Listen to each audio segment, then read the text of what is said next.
Hey everyone, this is Daniel Gracie, G2 Comics, back with number 2 of the comic book coloring tutorial. We're going to be doing some flat color here, so I'm going to show you how to set everything up. First of all, you've got your scan here, and I just wanted to go back and show you these crisp lines again.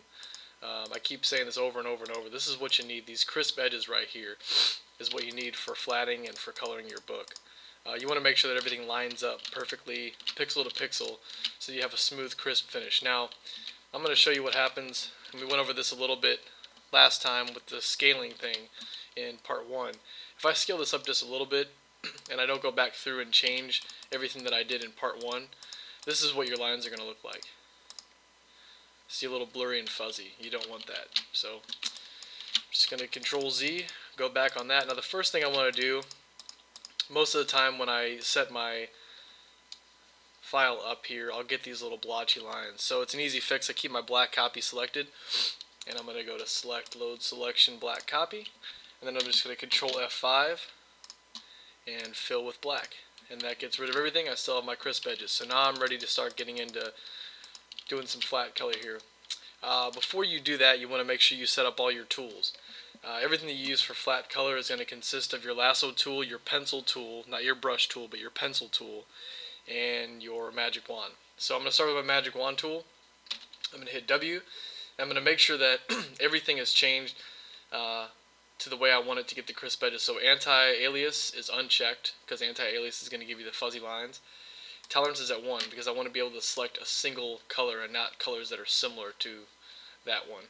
So that one's changed. I'm going to hit L for my lasso tool. There's a polygonal lasso tool. Anti-alias is unchecked. I hold Shift L, cycle through, unchecked, unchecked. So there's all my lasso tools out of the way. I'm going to go to my pencil tool. My pencil tool is already like that. I meant to say earlier that I was going to change my paint bucket tool. That's going to add, it's going to fill the pixels with the color in large areas.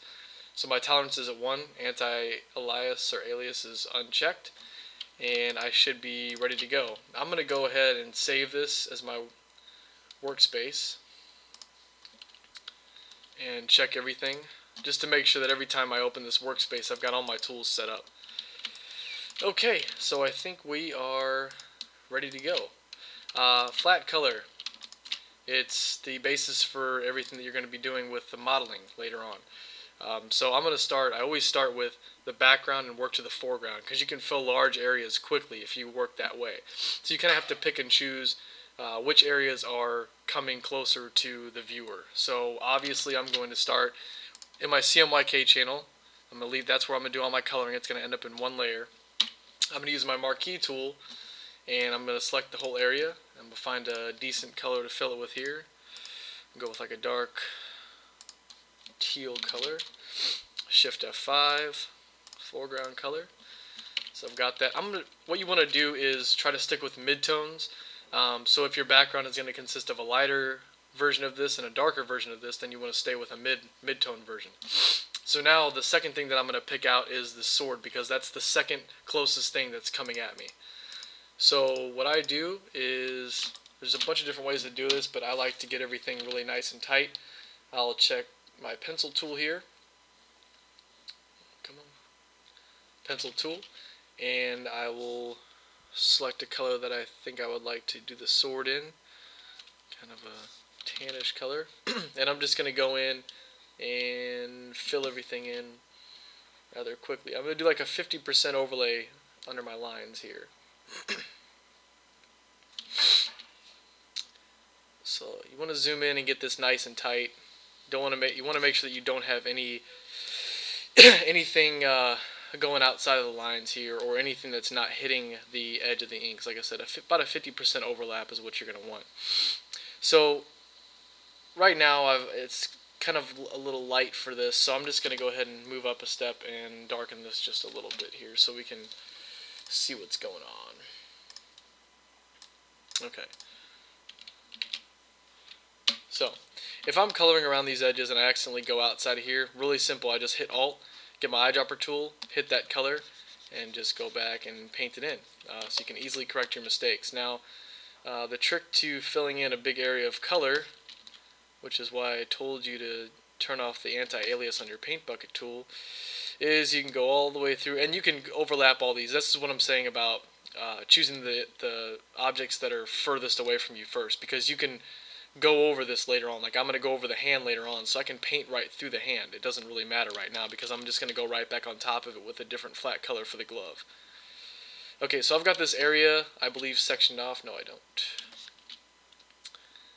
Okay, so this area is sectioned off. Once you close in an area of color, all you have to do is hit G, get your paint bucket tool, and click inside of it. Fills it up really quick. So like I said, stick with your midtones. Sometimes it doesn't matter.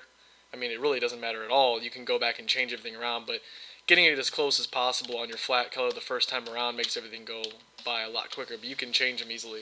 Like I did before I hit my magic wand tool, I'll click on a color, and if I want to change it, I can either choose a different color up here, or I can go in and do, hue and saturation, and do this, or whatever I want.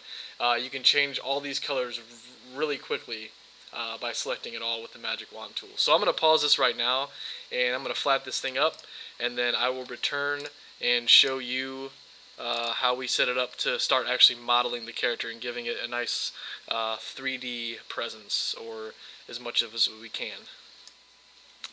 I want to jump back in here and talk to everybody about skin tones, because a lot of people pick the normal, orangey brown kind of skin tones for everything. Something like that, like a tan skin tone.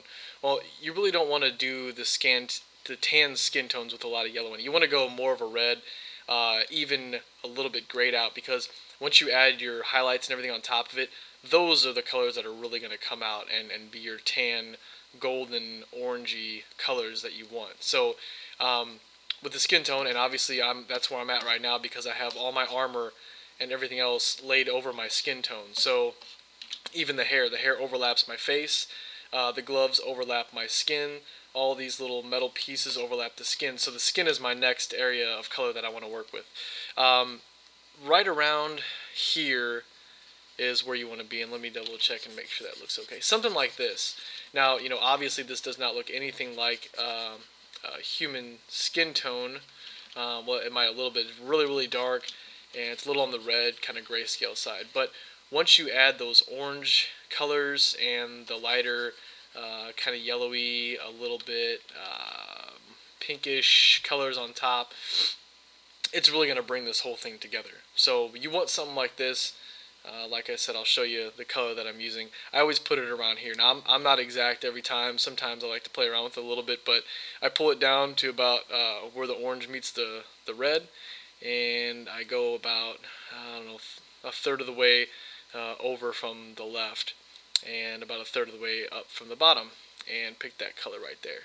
I'll start moving this way when I'm doing my highlights, and I'll start moving up this way as well in certain points. So diagonally to the right, and then up on my scale, not getting into the yellows, but getting more into the orange colors. So I just wanted to make a note of that. That's more of a color theory thing. You guys can do whatever you want. Obviously, every character is going to be different. I love this little tone to start with, and the skin tones, and working into orange. So I'll be back and have this thing flatted in just a second.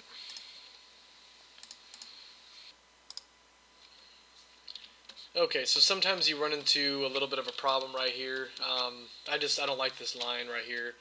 So I want to just kind of thin it out a little bit. Anytime you run into problems with the line work, really simple fix. You just hit your black copy channel, hit your eraser, which is E, and go to pencil. Like I said, you want to make sure that you're penciling with everything. Your pencil lines are crisp, even when you're erasing. So let's see. So I'm going here, and I'm just gonna kind of find out where this thing trails off at, and just erase it little by little. There. Gives it a nice little clean edge, or clean weight to it. And then if I mess up on anything and I want to add something back, I'll just click Alt, switch back to my pencil, and just do that. So really simple, but make sure obviously before you start coloring again that you go back to your CMYK and you switch back to your brush, which is B, and you continue coloring. While I've got this going again, I usually don't paint blonde hair because I don't like going through all the coloring on the blonde hair. It's a challenge, but I'll accept it this time. So I'm gonna stop right here. I just wanted to go over something with the eyes and with teeth. Um, you don't want to go with white at all when you're flatting. So what I do is I just take my skin color, I'll move it up about halfway into the desaturated box right there on the left hand side, and I think this might provide me with a good color. Yeah, so you get a little bit of the skin reflection in it because it's kind of a little bit red. It's got a little bit of a red hue to it, I guess, or a red tint to it. And I do that. Now this might even be too bright. Like I said, you don't want really bright eyes. This might be okay. I can go back and always change it around later on. So that goes for the teeth too. I think the teeth might be a little darker, but you don't want to go with white at all. I mean, this is halfway between white and black, so you can see how that affects the whole thing, how bright that is, even being 50% gray. Well, I will finish doing the flats and be back in a second. Alright, so now I've got all my flats laid out. Very simple, very exciting, right? I want to make sure and just kind of zoom in and go around my image, make sure that all the color is hitting the edges of the ink lines, overlapping, hopefully. Just a quick run through, you'll definitely pick up the spots that are showing through. Just kind of go along my edges a little bit. If you do this, while you're coloring and be really careful, then you don't have to kind of go back around, but I just like to double check. Sometimes I miss it when I get really close up. So it's looking okay. I think this is good for now. So now I've got all my flat colors laid out. You can see everything is still on this one layer in the background, but all my colors in the CMYK channel. So her skin tone might be a little bit darker, but we'll deal with that later on. Or we'll deal with it right now, actually. Alright, I'm going to select all the skin, because there's some parts that are overlapped by different color, I'm just going to select my wand tool, W, uncheck contiguous, and click it. Now it selects all of the same color. And I'm going to hit Control H to remove the dotted lines, the crawling ants, if you will. And I'm going to pick a little bit lighter color for this. I might even, well, that might go right there. Hit G. Looks a little bit better. I might go back and mess with that a little bit later on, but we've got it now. I'm going to save this, and once you have your flats all laid out to your liking, you're going to do a new channel, which would be Alpha 1. Name it Flats. Oops, if I could spell. And go back to CMYK, hit All Copy, Control A, Control C, and then check your flats and Control V. Now it's going to paint all your flat color in one channel. The reason why you want to do this is because you're going to be working all of your modeling in the CMYK channel, and you're going to be coloring over all your flat color that you did. Now if you need to select anything again, you can just go to your flats channel and select that, and then you'll have it selected in your CMYK channel. Very valuable to have that. Do not skip that step, because you're going to be starting to color, and if you screw up and you need to select something, you're going to have to go back and basically redraw it out again and then save the selection. When you're going through things too, if you've got something selected, you can also do save selection, and do body. That's what I got right there, and that'll just save that similar selection, and then you can just go up and access that by select load selection and go to body, and then it'll select it again. So that's pretty much it. G2 Comics on the YouTube channel. Subscribe, comment, feedback, suggestions, or anything. If you got anything that'll make this process a little easier, I'd love to hear it. And we'll be back with doing the modeling and some more in-depth color theory and getting this thing ready to print out. Till next time.